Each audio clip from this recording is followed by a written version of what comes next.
Well, well, builders, I've had a few comments from folks talking about the global warming religion. And I want to be clear, the reason I call it a religion, it's not that I don't believe that global warming is a thing. It absolutely is. The science shows temperature of the Earth going up and down all the time. So global cooling has to be accompanied by global warming. We've had ice ages. So let's put a pin in that.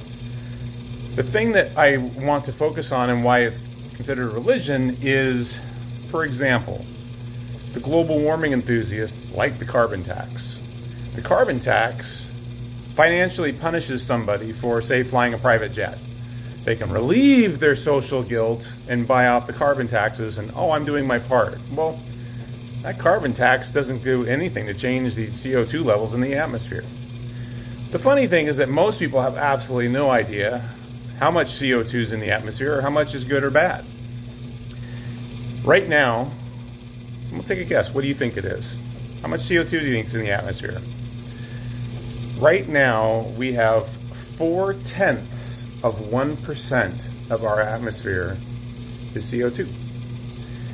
If we get below 0.2%, all plant life on the planet starts to die. It's interesting. If you Google optimal CO2 levels in greenhouses where plants are really thriving because the environment is artificially controlled, the optimal parts per million there is 800 to 1,000. Some even say, depending on where you go, it's 1,300.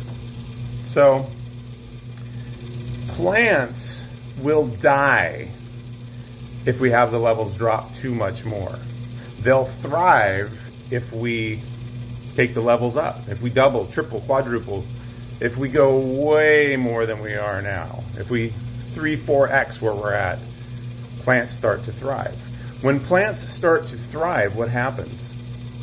More CO2 is taken out of the air because they need CO2 for photosynthesis. So, I'm not saying what the answer is here, but most people that are lobbying and crying in the streets for electric vehicles, for instance, can't even tell you what the CO2 levels in the air are. So what I'm asking for is, let's really look at this objectively, and let's look at what our relationship with plants are. Do we want to bring down CO2 levels from their current levels? Well, we better not bring it down too much because everything will start dying. If the plants die, we die. We got to eat them. We got to get oxygen from them.